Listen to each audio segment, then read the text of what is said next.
Shalom, selamat pagi Bapak Ibu Saudara yang Tuhan Yesus kasihi. Puji Tuhan, pada pagi hari ini kita bisa bersama-sama kembali datang menghadap Tuhan di dalam ibadah Paskah, ibadah kemenangan Kristus atas maut. Boleh bersama-sama kita rayakan di pagi hari ini, walaupun kita merayakan dari rumah kita masing-masing, tetapi biarlah sukacita kita menghadap Tuhan sungguh-sungguh dengan segenap hati kita. Mari kita bangkit berdiri, kita siapkan hati kita untuk masuk dalam ibadah pada pagi hari ini.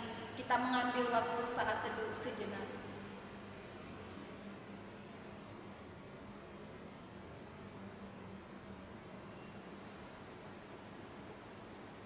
Ibadah Paskah pada pagi hari ini kami mulai dengan pengakuan bahwa pertolongan kita adalah di dalam nama Tuhan yang menciptakan langit dan bumi. Turunlah atas kita sekalian berkat dan anugerah dari Allah Bapa, dari Tuhan Yesus Kristus, dan dengan pimpinan penyertaan Roh Allah yang kudus. Amin. Masih tetap berdiri dengan hati yang penuh syukur, kita berikan penghormatan kita kepada Tuhan. Kita menaikkan pujian, glory, glory, haleluya.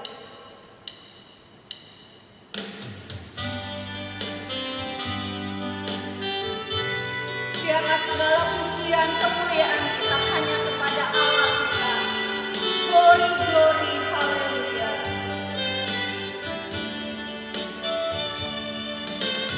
Glory, glory, haleluya. Glory, glory, haleluya. Glory, glory, haleluya.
pengagungan hanya bagi-Mu ya Tuhan Allah kami.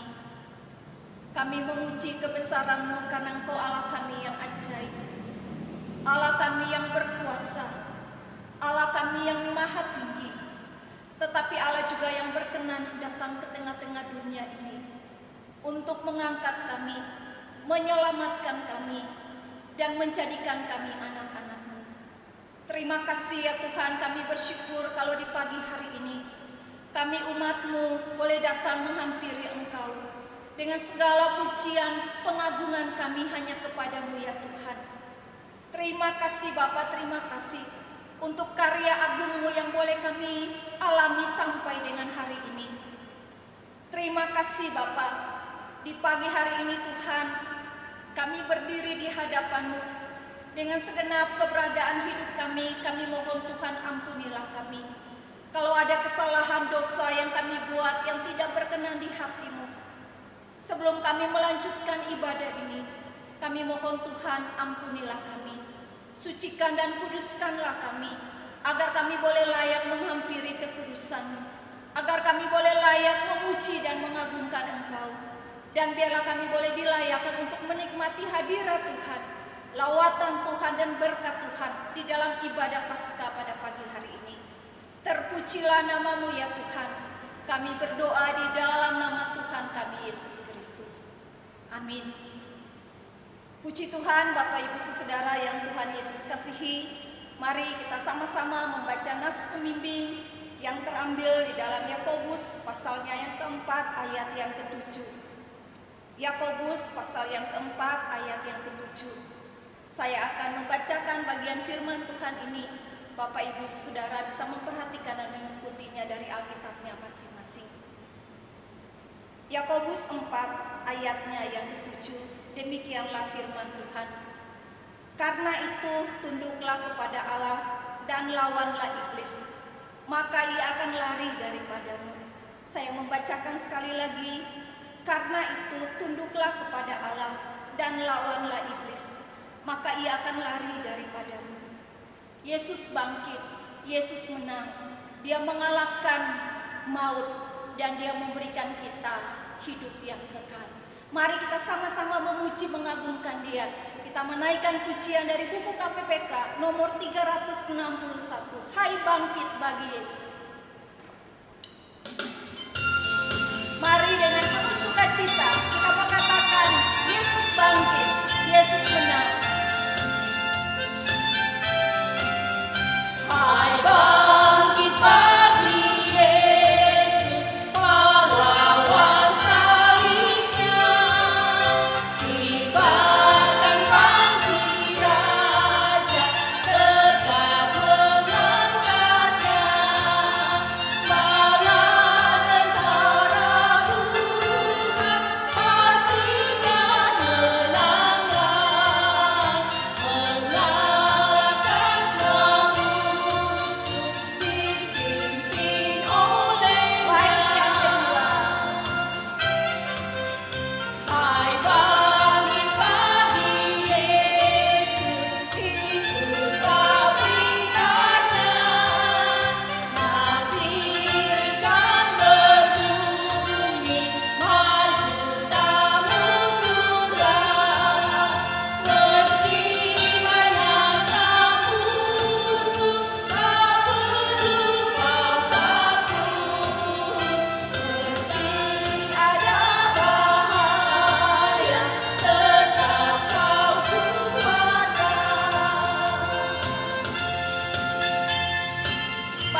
Mari kita berdoa. Bapa kami yang di surga, Bapa yang kami sembah di dalam nama Tuhan kami Yesus Kristus, Tuhan dan Juru Selamat hidup kami. Terpujilah nama-Mu ya Tuhan Allah kami, Allah yang begitu baik dalam hidup kami, menuntun, memelihara, memimpin perjalanan kami sampai dengan hari ini. Terima kasih ya Tuhan, kami bersyukur kalau di pagi hari yang indah ini lagi, dari rumah kami masing-masing, kami sungguh menguji nama-Mu ya Tuhan Allah kami, Allah yang telah mati bagi kami manusia yang berdosa, Allah yang begitu mengasihi kami, sehingga menyerahkan diri-Mu, mati di atas kayu salib, sehingga kami yang harusnya menerima hukuman, Engkau menggantikan kami. Sungguh besar kasih-Mu kepada kami ya Tuhan. Biarlah Tuhan melalui peristiwa Paskah yang kami rayakan di tahun ini, mengingatkan kami kembali betapa besar pengorbanan-Mu kepada kami. Kami berhutang nyawa kepada-Mu ya Tuhan. Kami tidak sanggup membalas segala kebaikan yang sudah Tuhan nyatakan, Tuhan anugerahkan di dalam hidup kami. Inilah setiap pribadi lepas pribadi kami Tuhan. Biarlah Tuhan ubahkan hidup kami, sehingga kami boleh hidup terus mempermuliakan dan menyenangkan hati Tuhan. Di mana saja Tuhan tempatkan kami, di mana saja kami berada, kami menikmati nafas hidup. Biarlah kami senantiasa ingat kepada Tuhan yang begitu mengasihi kami. Terima kasih ya Bapa, bersama dengan semua umat Tuhan di segala tempat, kami menaikkan pujian syukur kami untuk kasih dan pengorbanan-Mu, untuk keselamatan kekal yang Tuhan berikan kepada kami. Dan kami rindu agar berita keselamatan ini bukan saja menjadi bagian kami, tetapi kami rindu juga agar berita keselamatan ini boleh sampai kepada setiap pribadi-pribadi, agar semua orang boleh mengenal siapakah Yesus Kristus yang adalah Tuhan dan Juru Selamat. Terima kasih Bapa, terima kasih. Pagi hari ini kami tak putus-putusnya berdoa, menyerahkan untuk kehidupan bangsa dan negara kami. Dalam situasi saat ini kami belum bisa beribadah bersama-sama di gereja, tapi dimanapun kami berada hari ini, dari rumah kami masing-masing, kami bersatu hati menyerahkan kehidupan bangsa dan negara kami di dalam pergumulan dengan virus wabah corona ini Tuhan. Kami berdoa agar Tuhan juga menolong kami, agar kami juga boleh bersama-sama dengan pemerintah bergandeng tangan memutuskan mata rantai penyebaran virus ini Tuhan. Kami berdoa ya Bapa, kiranya Tuhan tolong setiap kami, agar sebagai masyarakat kami boleh bersama-sama taat kepada aturan yang pemerintah buat, agar virus ini tidak menyebar dan tidak berlangsung lama di tengah-tengah bangsa dan negara kami.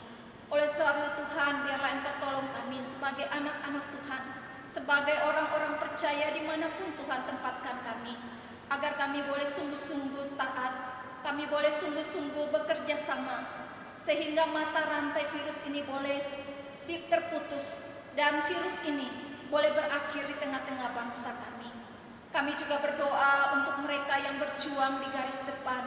Tuhan, tak habis-habisnya kami terus berdoa untuk para medis, para dokter, tenaga perawat, dan mereka yang berjuang sukarelawan di garis depan, menolong setiap pasien-pasien yang masih di dalam perawatan. Kami juga berdoa agar Tuhan juga melindungi mereka. Tuhan juga tutup bungkus mereka dengan kuasa darah-Mu. Kami berdoa biarlah segala peristiwa yang Tuhan izinkan boleh mereka alami, membawa mereka juga untuk melihat bahwa ada kuasa Tuhan yang besar di dalam segala tugas tanggung jawab yang Tuhan percayakan. Berkati juga Tuhan untuk setiap pasien yang saat ini sudah positif mengalami virus ini. Ya Tuhan, agar Engkau memberikan kepada mereka hati yang penuh sukacita. Kami juga berdoa agar Tuhan kuatkan teguhkan mereka, agar mereka juga bisa bertahan, mereka juga bisa kuat, mereka mampu melawan virus ini, dan mereka juga boleh sembuh di dalam berkat dan anugerah Tuhan. Terima kasih Bapa, kami juga berdoa untuk mereka yang kehilangan orang tua yang kehilangan anak karena virus ini. Ya Tuhan, kami berdoa di mana saja mereka berada. Kiranya kekuatan penghiburan daripada Tuhan nyata juga di tengah-tengah kehidupan mereka. Kami terbatas untuk menolong mereka, tetapi kami mohon campur tangan Tuhan dan lawatan Tuhan bagi setiap mereka ya Tuhan. Bagi kami umat Tuhan yang hari ini beribadah dari rumah kami masing-masing, dengan segala pergumulan kehidupan kami, dengan keadaan dan situasi yang saat ini kami hadapi. Mungkin ada banyak yang bergumul juga dengan kebutuhan hidup tiap-tiap hari. Kami berdoa kiranya kasih Tuhan juga melawat. Tuhan juga menolong setiap jemaat-Mu Tuhan. Cukupkanlah segala yang mereka butuhkan. Dan biarlah Tuhan peliharakan kami semua di dalam berkat dan anugerah yang daripada-Mu ya Tuhan. Berkati juga setiap gereja-gereja Tuhan yang hari ini bersama-sama dengan umat Tuhan beribadah bersama-sama. Tuhan juga memberkati mereka dimanapun mereka berada. Dan biarlah kabar keselamatan Kristus menang terhadap maut ini boleh sampai kepada ujung-ujung bumi. Banyak orang boleh mengalami kasih karunia Tuhan. Terima kasih Bapa. Inilah doa syafaat kami. Kami bawa kepadamu. Dan bersama-sama kami menaikkan doa yang Tuhan Yesus ajarkan kepada murid-murid dan juga kepada kami. Bapa kami yang di surga, dikuduskanlah nama-Mu, datanglah kerajaan-Mu, jadilah kehendak-Mu, di bumi seperti di surga. Berikanlah kami pada hari ini makanan kami yang secukupnya, dan ampunilah kami akan kesalahan kami, seperti kami juga mengampuni orang yang bersalah kepada kami. Dan janganlah membawa kami ke dalam pencobaan, tetapi lepaskanlah kami daripada yang jahat. Karena Engkaulah yang punya kerajaan dan kuasa dan kemuliaan sampai selama-lamanya. Amin. Mari Bapak Ibu Saudara yang Tuhan Yesus kasihi, dengan hati yang penuh sukacita kita mau merayakan kebangkitan Kristus pada pagi hari ini. Mari kita sama-sama menaikkan pujian, rayakan Yesus rayakan.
Pujilah nama Tuhan. Mari saya undang kita semua bangkit berdiri bersama dengan gereja di segala abad dan tempat.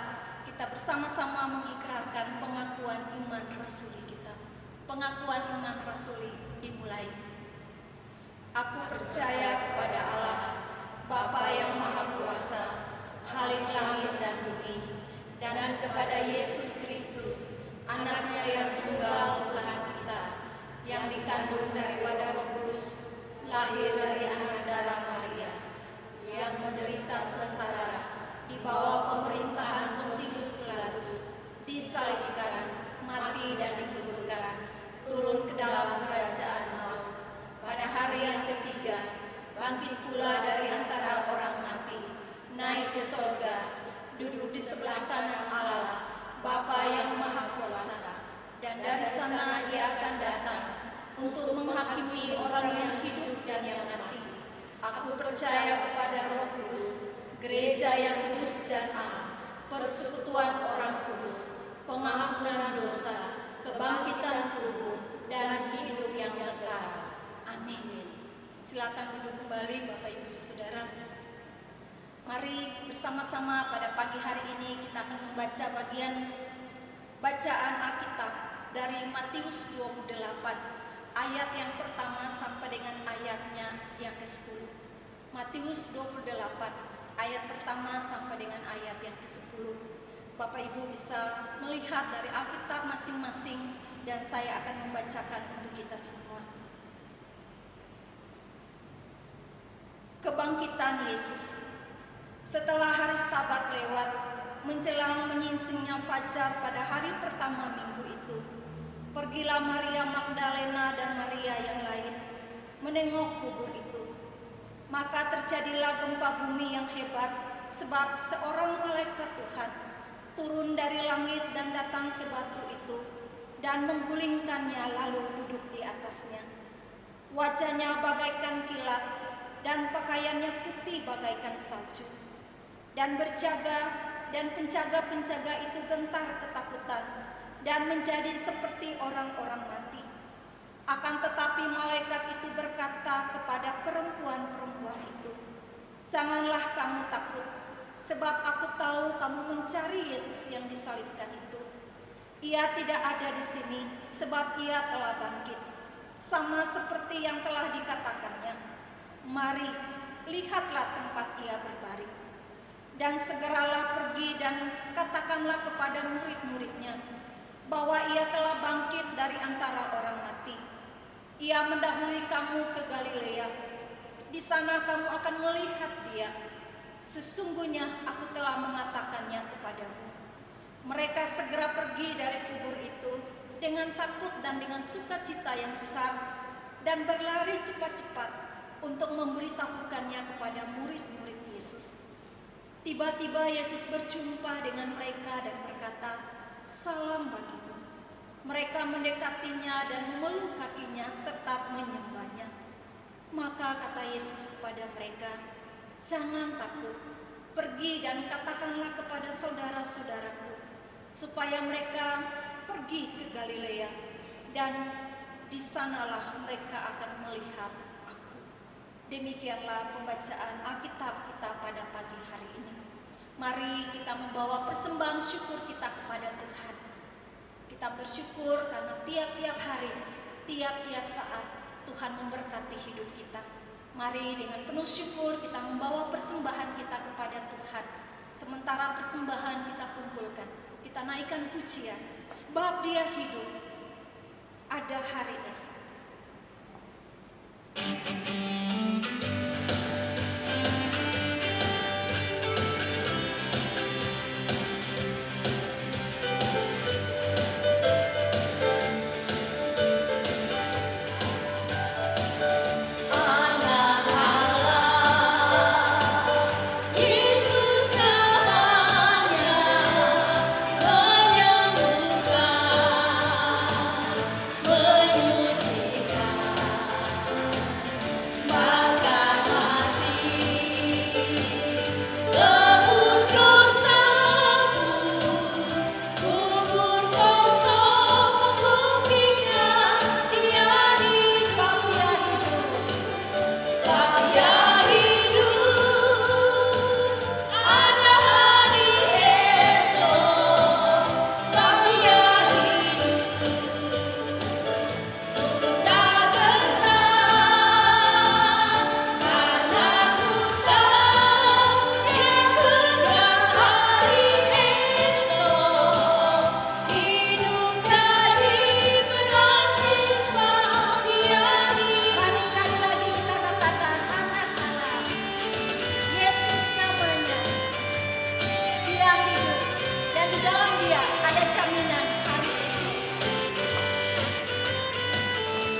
kepadamu membawa persembahan syukur kami sebagai tanda terima kasih kami untuk limpah ruah berkat-Mu yang Engkau curahkan di dalam hidup kami, baik secara pribadi maupun di dalam hidup keluarga lepas keluarga. Kami berdoa Tuhan, terimalah persembahan kami, dan biarlah Tuhan sucikan, kuduskan, pakai menjadi alat kemuliaan-Mu di tengah-tengah pemberitaan Injil, di tengah-tengah gereja-Mu di tempat ini.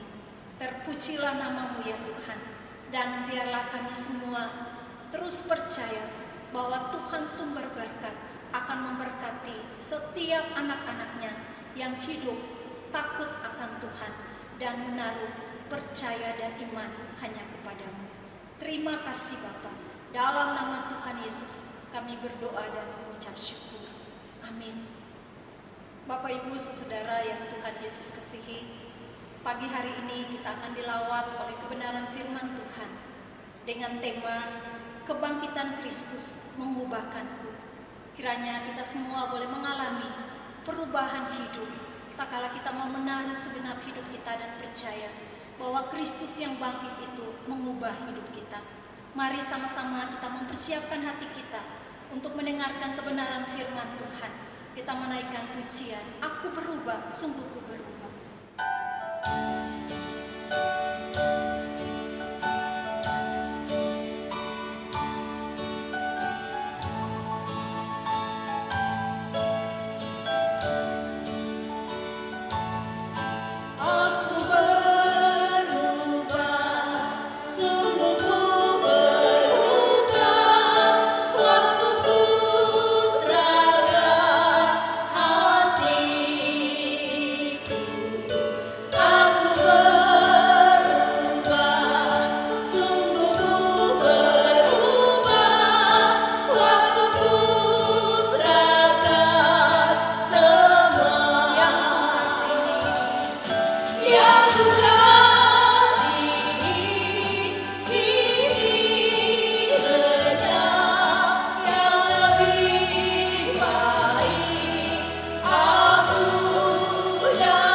Bapa di surga, Bapa yang penuh dengan kasih dan rahmat, hari ini hati kami melimpah dengan ucapan syukur.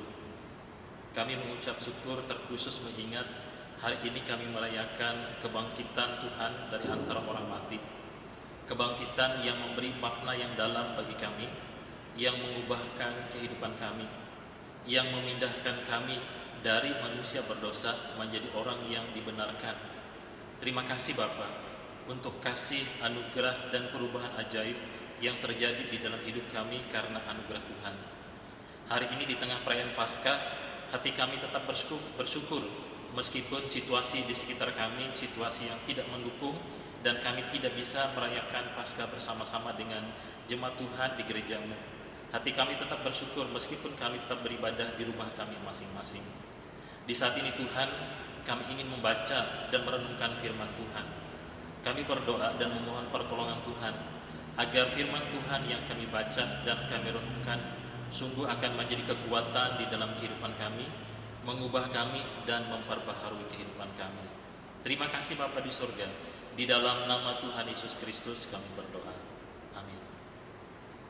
Jemaat sekalian yang terkasih di dalam Tuhan Yesus Kristus, hari ini kita akan membaca nas firman Tuhan yang menjadi dasar perenungan kita, yang terambil dari surat Paulus kepada jemaat di Korintus.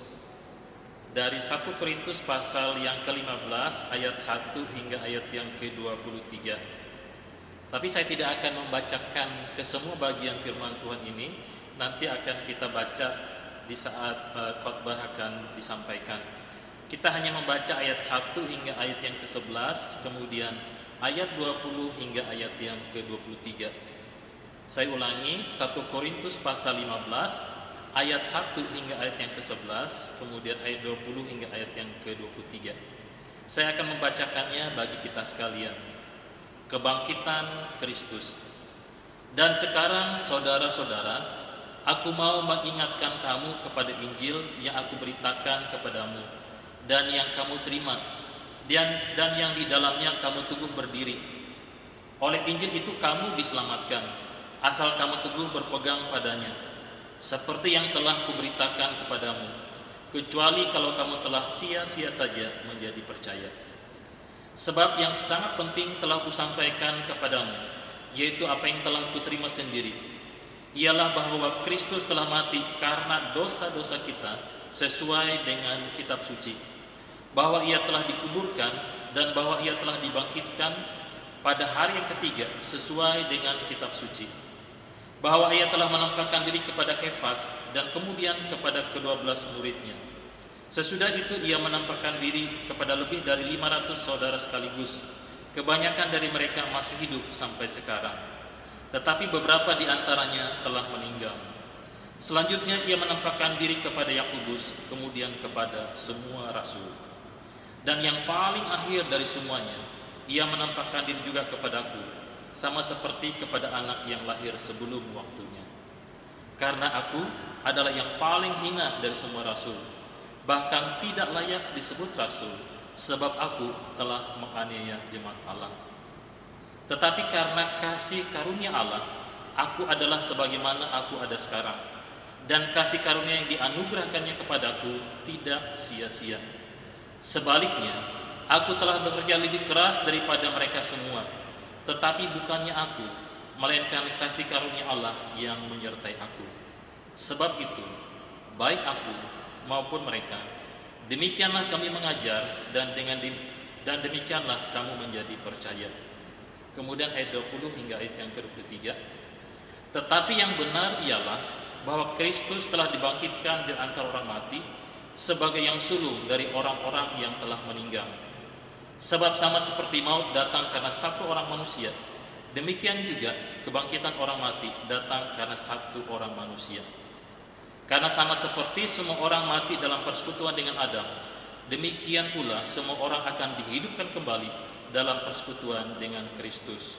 Ayat 23 terakhir. Tetapi tiap-tiap orang menurut urutannya. Kristus sebagai buah sulung, sesudah itu mereka yang menjadi miliknya pada waktu kedatangannya. Bapak Ibu sekalian yang terkasih dalam Tuhan Yesus Kristus, firman Tuhan yang menjadi perenungan kita pada hari ini, saya berikan tema kebangkitan Kristus mengubahkanku. Bapak Ibu yang terkasih di dalam Tuhan Yesus Kristus, kira-kira apa reaksi kita kalau ada orang yang mati kemudian hidup kembali? Apa reaksi kita? Mungkin bermacam-macam reaksi yang muncul. Ada yang takut, lari. Ada yang mungkin berteriak hantu atau setan. Atau ada yang pingsan. Atau mungkin ada juga yang terheran-heran karena peristiwa itu adalah peristiwa yang luar biasa. Karena ini peristiwa yang tidak berada di dalam kemampuan kita atau di luar kontrol kita. Bagaimana mungkin orang yang sudah mati kemudian hidup kembali? Pasti kita terheran-heran, kita akan kagum. Bapak Ibu yang terkasih di dalam Tuhan Yesus Kristus, di dalam Alkitab tercatat ada 7 peristiwa tentang hidupnya orang yang sudah mati. Ini selain Tuhan Yesus ya, ada 7. Di dalam Perjanjian Lama ada 2. Yang pertama adalah anak janda di Sarfat. Dia mati, kemudian hidup kembali. Yang kedua, di Perjanjian Lama adalah anak perempuan Sunem. Mati, kemudian hidup kembali. Di dalam Perjanjian Baru ada 5. Yang pertama adalah anak dari Yairus. Kemudian yang kedua di dalam Perjanjian Baru adalah anak janda di Nain. Yang ketiga, yang biasanya anak-anak juga hafal kisahnya, yaitu dibangkitkannya Lazarus yang sudah 4 hari dikuburkan kemudian dibangkitkan dengan kuasa Tuhan. Yang berikutnya, yang keenam adalah Tabita atau Dorcas di dalam Kisah Para Rasul. Kemudian yang terakhir, apakah ada di antara Bapak Ibu yang bisa menebak yang terakhir siapa? Yang ketujuh, Perjanjian Lama 2, ini Perjanjian Baru 5 selain Tuhan Yesus. Yang ketujuh ialah Eutikus, seorang anak muda yang jatuh dari ketinggian, kemudian anak muda ini dihidupkan kembali setelah didoakan oleh Rasul Paulus. Bapak Ibu, ke-7 peristiwa ini berpusat semuanya pada kuasa Tuhan. Kuasa Tuhan yang dinyatakan karena Tuhan yang menciptakan manusia, kemudian Tuhan yang berkuasa atas hidup dan matinya kita. Nah, dari ke-7 peristiwa ini harusnya membawa perubahan di dalam hidup kita. Karena ke-7 orang yang dibangkitkan atau dihidupkan kembali ini, hidup mereka itu berubah sesudah mereka hidup kembali. Ada perubahan yang signifikan di dalam kehidupan mereka. Jadi dari ke-7 ini kita bisa melihat bahwa sungguh Allah kita itu adalah Allah yang luar biasa. Namun Bapak Ibu sekalian, meskipun ke-7 orang ini mati kemudian dihidupkan kembali, berbeda dengan kebangkitan Tuhan Yesus Kristus. Yesus mati, kemudian dia dibangkitkan, kemudian dia tidak pernah mengalami kematian lagi. Makanya Yesus disebut sebagai yang sulung dari semua orang yang telah dibangkitkan. Ini harusnya membawa kita sungguh-sungguh melihat dan merayakan Paskah itu dari sudut pandang yang berbeda. Melihat bagaimana kuasa Tuhan yang luar biasa. Bapak Ibu yang terkasih dalam Tuhan Yesus Kristus, kita sudah lama merayakan Paskah, sudah berkali-kali kita merayakan Paskah. Selama kita merayakan Paskah, pernahkah kita bertanya dalam keseharian kita, apa sih akibatnya kalau Yesus tidak dibangkitkan? Apa dampaknya bagi kita dan juga bagi dunia ini kalau tidak ada kebangkitan Kristus? Kalau tidak ada kebangkitan Kristus, kira-kira apa yang terjadi? Di dalam nats yang kita baca pada hari ini, Rasul Paulus menyebutkan ada beberapa hal yang terjadi jika tidak ada kebangkitan Kristus. Jika Kristus tidak dibangkitkan, maka hal-hal ini akan terjadi. Yang pertama ialah tidak isi Alkitab hanyalah sebuah kebohongan belaka. Bapak Ibu bisa melihat di dalam ayat yang ketiga hingga ayat yang ketujuh. Demikian firman Tuhan. Sebab yang sangat penting telah kusampaikan kepadamu, yaitu apa yang telah kuterima sendiri, ialah bahwa Kristus telah mati karena dosa-dosa kita sesuai dengan kitab suci. Kemudian ayat yang keempat, bahwa ia telah dikuburkan dan bahwa ia telah dibangkitkan pada hari yang ketiga sesuai dengan kitab suci. Jadi kalau tidak ada kebangkitan Kristus, Alkitab kita ini bisa dianggap sebuah kebohongan atau sebuah tulisan mati yang tidak berdampak apa-apa di dalam kehidupan kita. Tetapi Paulus menyatakan dengan jelas sekali kepada kita bahwa kematian Kristus semuanya sesuai dengan kitab suci. Artinya sudah dinubuatkan. Berita tentang kematian dan kebangkitan Kristus itu sudah dinubuatkan. Paling tidak kita mengingat satu nats firman Tuhan dalam Yesaya pasal 53 ayat 5 hingga ayat yang ke-12. Jadi kebangkitan Kristus bukan sebuah kebohongan, tetapi justru membuktikan kebenaran, dan kebenaran itu tak terbantahkan. Kemudian berikutnya Bapak Ibu sekalian, apa yang terjadi kalau Kristus tidak dibangkitkan? Ini fatal akibatnya yang kedua ini. Tidak akan ada kebangkitan bagi manusia, bagi orang percaya. Ayat yang ke-13 berkata demikian, kalau tidak ada kebangkitan orang mati, maka Kristus juga tidak dibangkitkan. Bapak Ibu yang terkasih dalam Tuhan Yesus Kristus, kalau kita tidak mengalami kuasa kebangkitan Tuhan, dan kita sendiri tidak mengalami kebangkitan nantinya pada hari Tuhan, maka berita tentang kebangkitan itu adalah berita kebohongan belaka.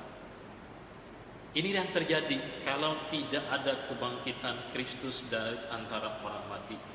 Kemudian yang ketiga, yang tercatat di dalam ayat yang ke-14 hingga ayat yang ke-16, tanpa kebangkitan Kristus, maka iman kita, kesaksian kita, pelayanan kita, pemberitaan Injil kita, semuanya sia-sia.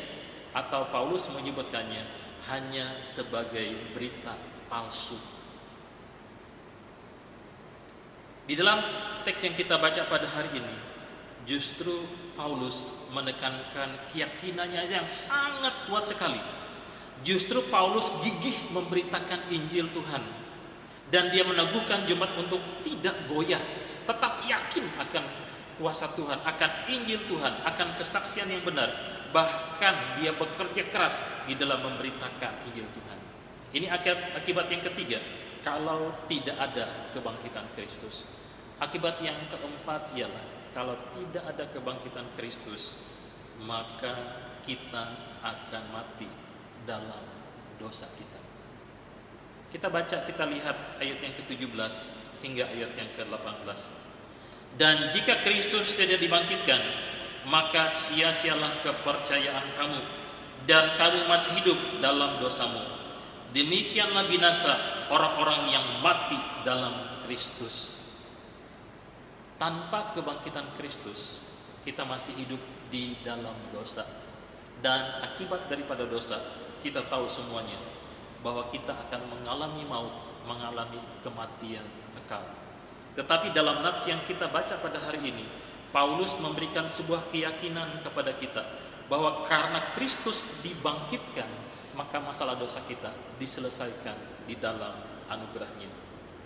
Jadi Bapak Ibu sekalian terkasih dalam Tuhan Yesus Kristus, kebangkitan Kristus itu membawa perubahan besar di dalam kehidupan kita. Yesus mengubah hidup kita, Yesus mengubah pandangan kita, Yesus mengubah paradigma kita, Yesus mengubah persepsi hidup kita terhadap apapun juga. Cara kita berpikir, cara kita bekerja, cara kita berbuat, dan nilai-nilai di dalam kehidupan kita juga berubah karena kebangkitan Tuhan Yesus Kristus. Dan Bapak Ibu sekalian, mereka yang kepadanya Tuhan menampakkan diri sebagai saksi dari peristiwa ini bukan hanya satu orang. Memang di dalam 1 Korintus pasal 15 ini Rasul Paulus yang menuliskannya, tetapi Paulus menuliskan bahwa peristiwa kebangkitan Kristus dan dia menampakkan diri itu bukan hanya kepada Rasul Paulus, tetapi juga kepada banyak orang lain. Kalau kita baca di sini, di dalam mulai ayat yang ke-5, dia berkata demikian, bahwa ia telah menampakkan diri kepada Kefas dan kemudian kepada ke-12 muridnya. Sesudah itu ia menampakkan diri kepada lebih dari 500 saudara sekaligus. Kebanyakan dari mereka masih hidup sampai sekarang, tetapi beberapa di antaranya telah meninggal. Selanjutnya ia menampakkan diri kepada Yakobus, kemudian kepada semua rasul. Dan yang paling akhir dari semuanya, ia menampakkan diri juga kepadaku, sama seperti kepada anak yang lahir sebelum waktunya. Jadi penampakan Kristus setelah kebangkitan bukan hanya kepada Rasul Paulus, kepada para murid, kepada 500 orang yang lainnya, kemudian kepada Yakobus, kemudian kepada Paulus. Ini membuktikan bahwa kebangkitan itu sungguh-sungguh benar terjadi. Peristiwa kebangkitan itu bukan sebuah kebohongan. Hari ini Bapak Ibu sekalian, saya mengajak kita memfokuskan kepada satu bagian yang diubahkan setelah peristiwa kebangkitan itu, yaitu bagaimana kehidupan Paulus sendiri diubahkan setelah dia bertemu dengan Kristus yang dibangkitkan itu. Kita akan melihat 3 hal penting yang terjadi di dalam kehidupan Paulus setelah dia berjumpa dengan Kristus yang dibangkitkan. Perubahan pertama yang terjadi di dalam diri Rasul Paulus ialah kebangkitan Kristus mengubahkan keyakinannya terhadap Injil. Bapak Ibu yang terkasih dalam Tuhan Yesus Kristus, tentu kita tahu bahwa Paulus dulunya bukanlah orang percaya. Paulus dulunya justru adalah seorang yang menganiaya setiap orang yang menjadi pengikut Kristus atau pengikut jalan Tuhan. Dia mendapat legitimasi untuk membunuh orang-orang yang mengaku dirinya percaya kepada Tuhan. Di dalam ayat 1 kemudian dia berkata demikian, dan sekarang saudara-saudara, aku mau mengingatkan kamu kepada Injil yang aku beritakan kepadamu, dan yang kamu terima, dan yang di dalamnya kamu teguh berdiri. Paulus mengingatkan kepada para penentang Injil, kepada orang-orang yang meragukan tentang keimanan terhadap kematian dan kebangkitan Kristus. Dia menyampaikan hal ini Bapak Ibu sekarang dituliskan di sini. Dan sekarang saudara-saudara, aku mau mengingatkan kamu. Itu artinya bahwa hal ini sudah pernah disampaikan oleh Paulus sebelumnya.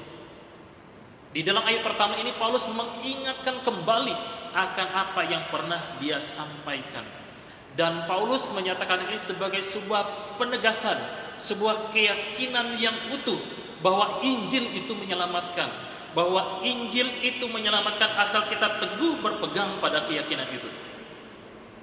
Paulus menegaskan bahwa karya Kristus di atas kayu salib dan kebangkitannya yang telah mengalahkan maut itu memang sesuai dengan firman Tuhan. Selanjutnya Bapak Ibu sekalian, kita perhatikan ayat yang ketiga. Paulus menekankan hal ini. Sebab yang sangat penting telah kusampaikan kepadamu. Kalimat sebab yang sangat penting ini artinya ialah bahwa hal ini sangat mendasar, sangat fundamental di dalam kehidupan kita orang percaya, atau sangat fundamental bagi iman Kristen. Karena peristiwa itu tidak terbantahkan. Peristiwa itu sudah disaksikan oleh banyak orang lain, dan semuanya sesuai dengan apa yang dikatakan di dalam firman Tuhan.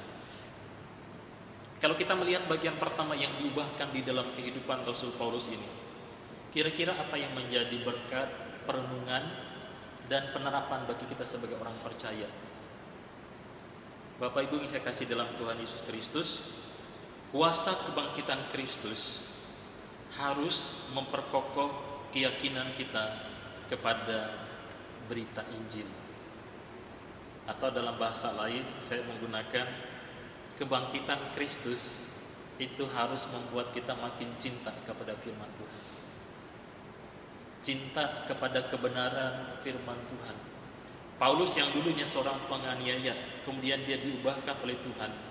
Dia berkata, dia memiliki keyakinan yang kokoh akan Injil. Kemudian Bapak Ibu sekalian, kuasa kebangkitan Kristus harus juga memberikan keberanian iman bagi kita untuk berdiri teguh di dalam berbagai situasi yang kita hadapi pada masa kini. Situasi yang kita hadapi pada masa kini memang sulit, tidak mudah. Karena dengan pandemi COVID-19 atau virus corona ini, dia menyentuh seluruh lini kehidupan. Ada orang yang takut, ada orang yang khawatir, ada orang yang gentar, ada orang yang bertanya-tanya mengapa ini terjadi. Ada orang yang berkata, kalau Tuhan memang ada, kenapa hal ini terjadi? Ada orang yang bertanya-tanya, mengapa hal ini terjadi dengan orang-orang percaya? Bahkan hamba-hamba Tuhan pun cukup banyak yang kena penyakit ini. Dan mereka bertanya, di manakah kuasa Tuhan? Tetapi Bapak Ibu yang terkasih di dalam Tuhan Yesus Kristus, kalau kita melihat bagian yang pertama ini harus membawa kita yakin bahwa Tuhan itu sanggup memelihara kita. Hidup mati kita berada di dalam tangan Tuhan. Tuhan sanggup memberikan kesembuhan, Tuhan sanggup memberikan kekuatan, Tuhan sanggup juga mencukupkan kebutuhan kita. Dunia usaha juga kena dampak besar daripada peristiwa ini. Kehidupan kita sehari-hari juga mengalami kesulitan dengan hal ini. Tetapi kita bisa belajar dari bagian yang pertama ini. Kebangkitan Kristus mengubah keyakinan kita terhadap Injil. Kita harus yakin karena banyak janji Tuhan di dalam firman Tuhan ini yang memberikan kekuatan kepada kita di dalam masa-masa sulit yang kita hadapi pada masa ini. Mari kita berubah, makin cinta firman Tuhan, makin mengasihi Tuhan. Karena peristiwa kematian Kristus, peristiwa kebangkitannya, semuanya sesuai dengan kitab suci. Kebenaran kitab suci itu tak terbantahkan. Janji-janji Tuhan, berkat-berkat Tuhan, perlindungan Tuhan, pemeliharaan Tuhan juga dinyatakan di dalam kebenaran firman Tuhan ini. Tuhan menyatakan cinta kasih-Nya kepada kita. Mari kita makin mencintai Tuhan.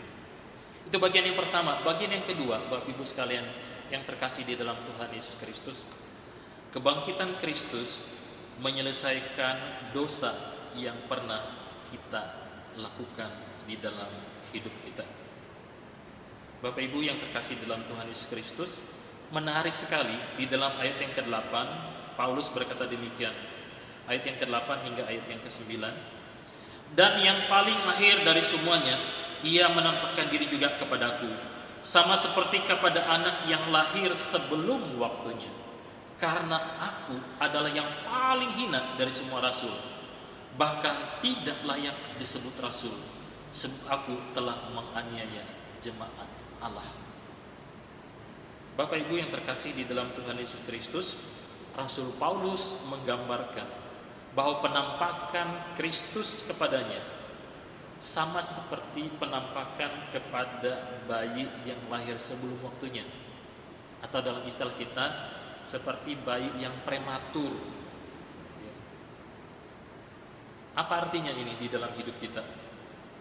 Dalam pengertian bahwa Paulus merasa dirinya tidak pantas. Dia merasa bahwa ia tidak layak, mengingat dia pernah menganiaya jemaat Tuhan.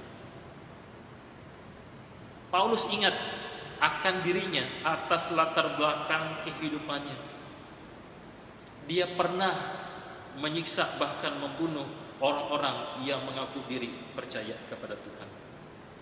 Saya mengutip sebuah tulisan dari Sarapan Pagi Biblika demikian.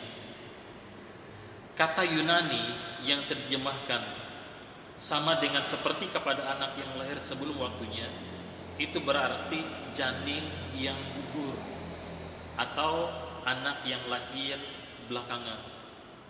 Kata ini biasa digunakan untuk menggambarkan monster yang buruk rupa atau yang mengerikan. Bapak Ibu sekalian, kalimat ini latar belakangnya adalah sebuah ejekan kepada Paulus. Apakah Bapak Ibu tahu apa arti nama Paulus?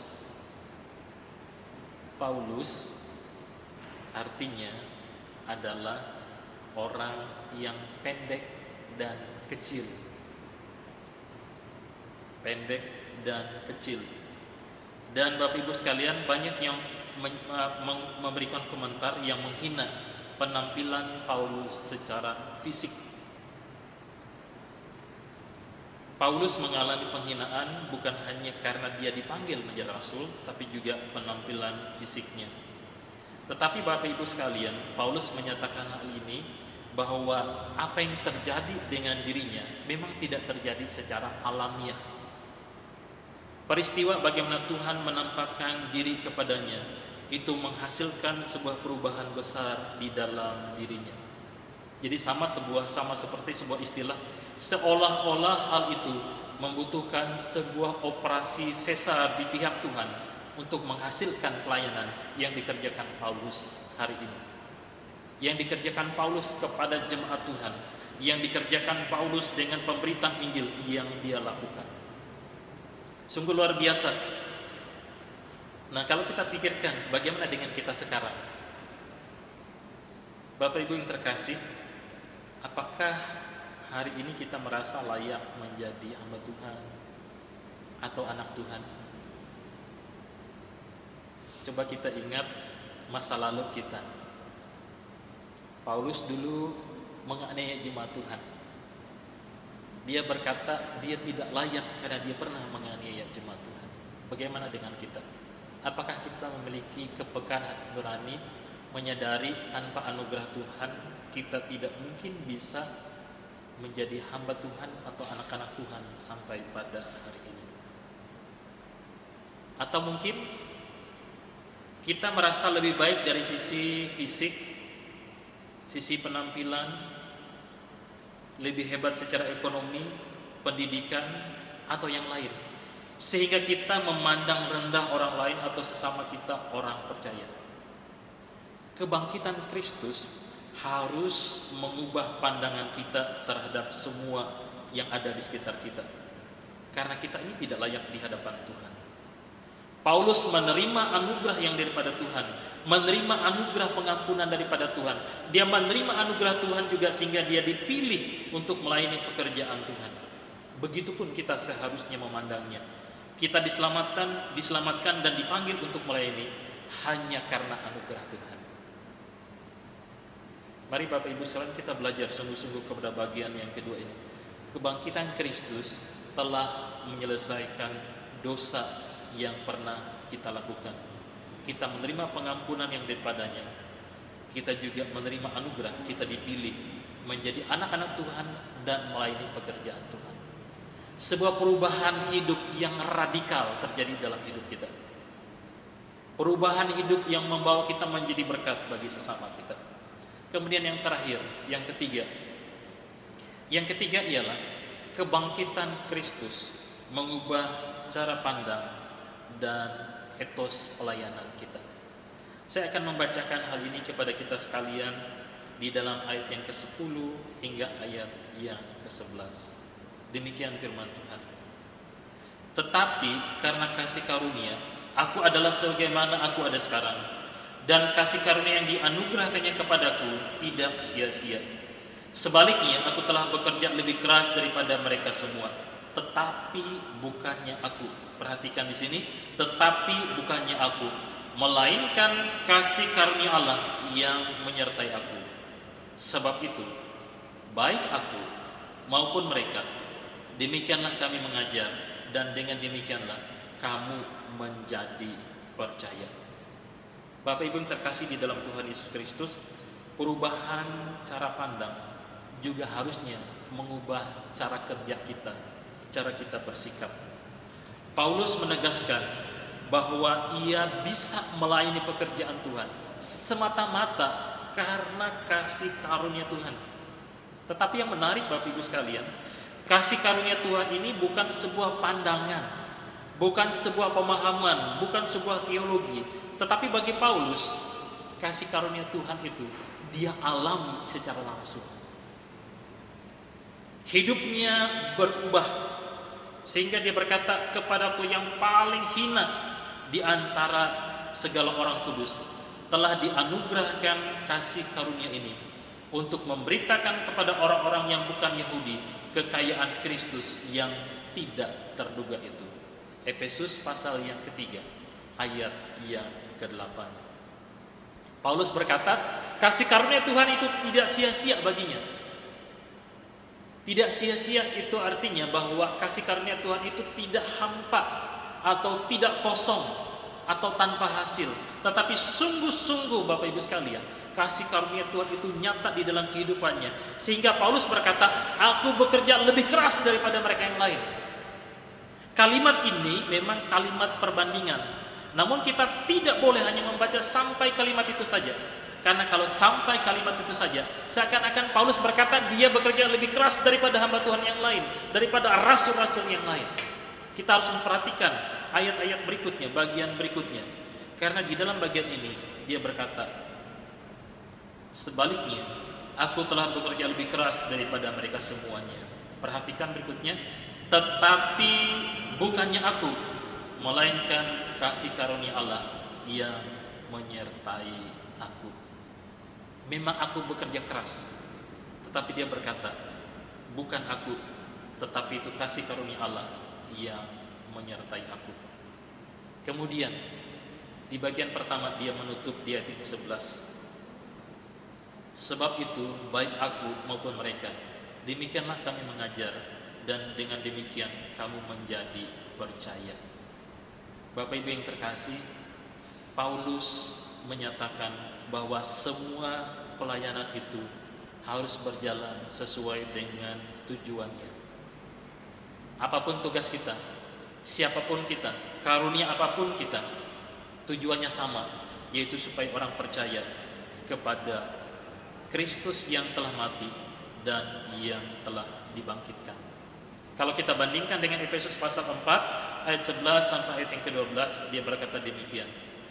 Dan ialah yang memberikan baik rasul-rasul maupun nabi-nabi, baik pemberita-pemberita Injil maupun gembala-gembala dan pengajar-pengajar, untuk memperlengkapi orang-orang kudus bagi pekerjaan pelayanan, bagi pembangunan tubuh Kristus.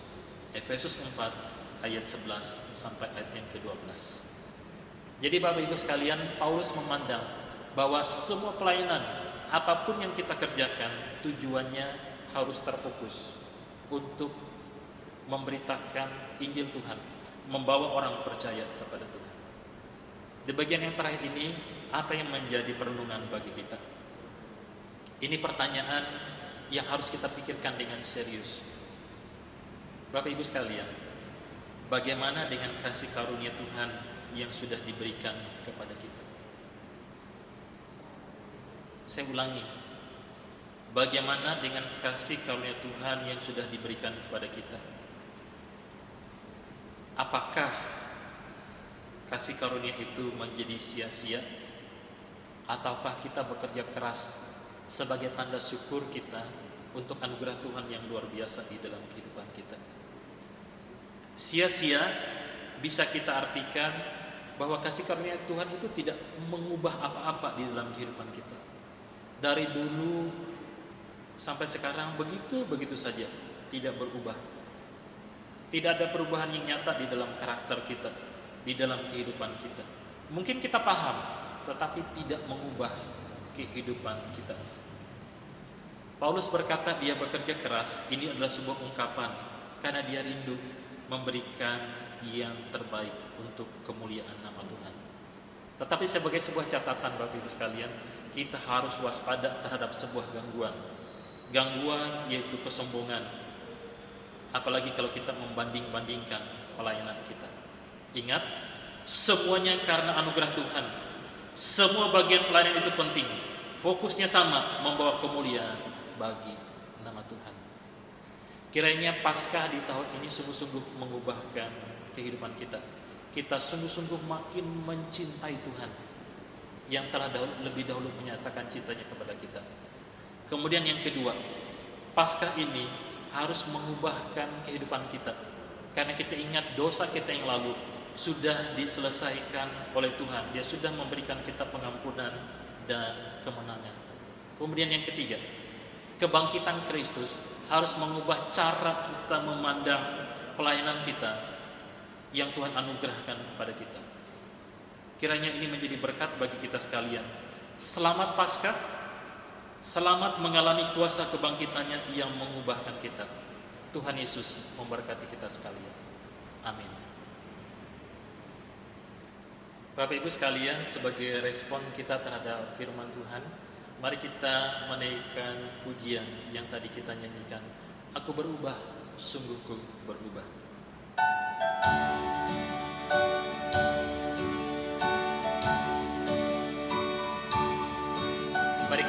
nyanyikan ini dengan iman kita. Kuasa Kristus mengubahkan kehidupan kita. Aku berubah, sungguh ku berubah, waktuku serahkan hatiku. Aku berubah, sungguh ku berubah, waktuku serahkan semua. Yang ku kasihi, yang ku kasihi, kini lenyap, yang lebih baik aku dapat. Aku berubah, sungguh ku berubah, waktuku serahkan semua. Kita ulangi lagi dari awal, kita nyanyikan dengan iman kita. Aku berubah, sungguh ku berubah. Aku berubah, sungguh ku berubah, waktuku serahkan hatiku. Aku berubah, sungguh ku berubah, waktuku serahkan semua. Yang ku kasihi kini lenyap, yang ku kasihi kini lenyap, yang lebih baik aku dapat. Aku berubah, sungguh ku berubah, waktuku serahkan. Yang ku kasihi kini lenyap, yang ku kasihi kini lenyap, yang lebih baik aku dapat. Aku berubah, sungguh ku berubah, waktuku serahkan. Waktuku serahkan semua.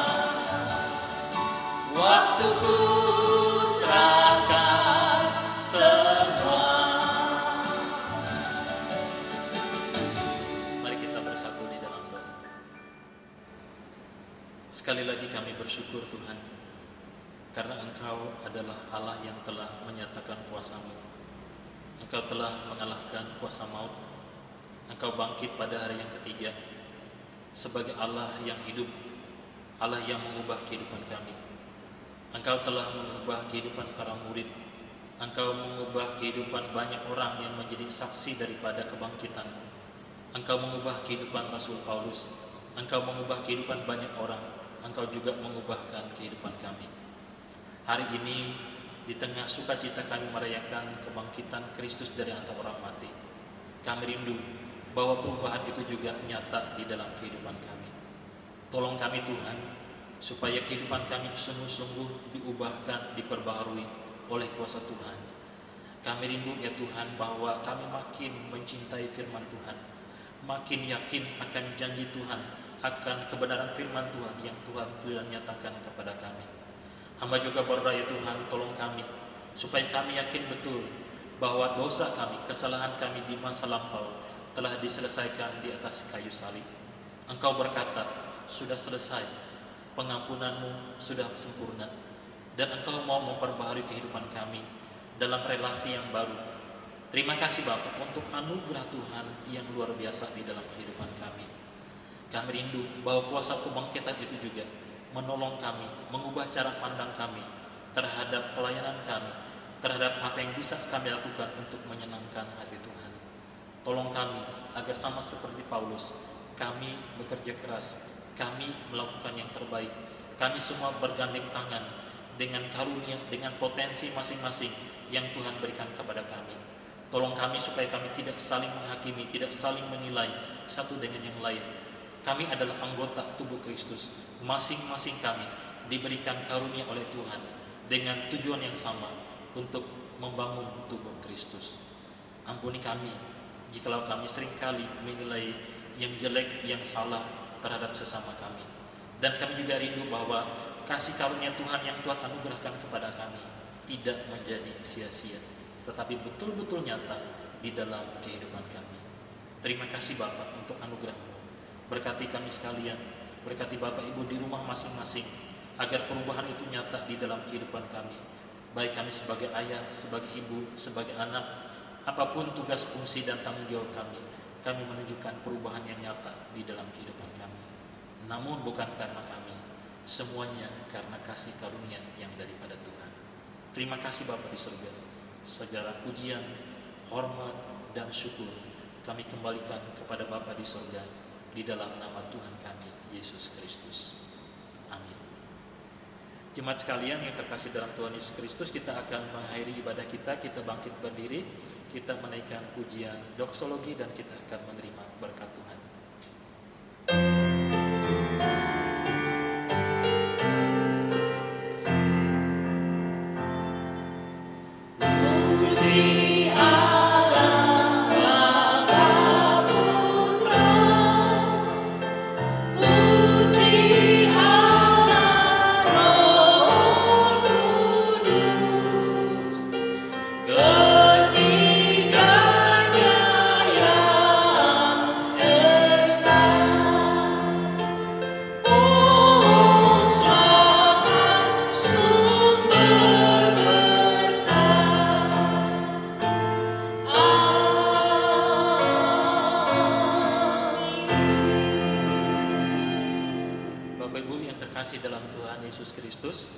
Hiduplah dalam damai sejahtera Tuhan. Jadilah saksi yang setia dan benar dimanapun engkau berada. Lakukanlah firman Tuhan yang sudah engkau dengarkan, dan sekarang arahkanlah hatimu untuk menerima berkat kekal dari Allah Tritunggal. Kasih karunia, rahmat, dan damai sejahtera dari Allah Bapa dan dari Tuhan Yesus Kristus yang telah mati dan dibangkitkan, dan penghiburan, kekuatan, penyertaan dari Allah Kudus kiranya turun mengalir dalam kehidupan kita sekalian, mulai saat ini hingga Maranatha, Yesus datang kedua kalinya. Amin.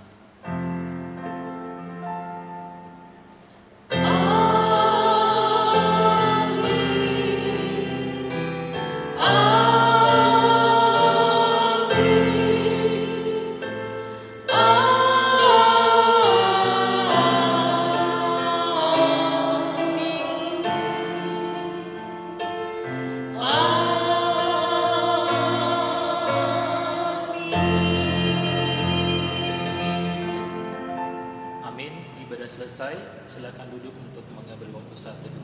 Tuhan Yesus memberkati kita sekalian.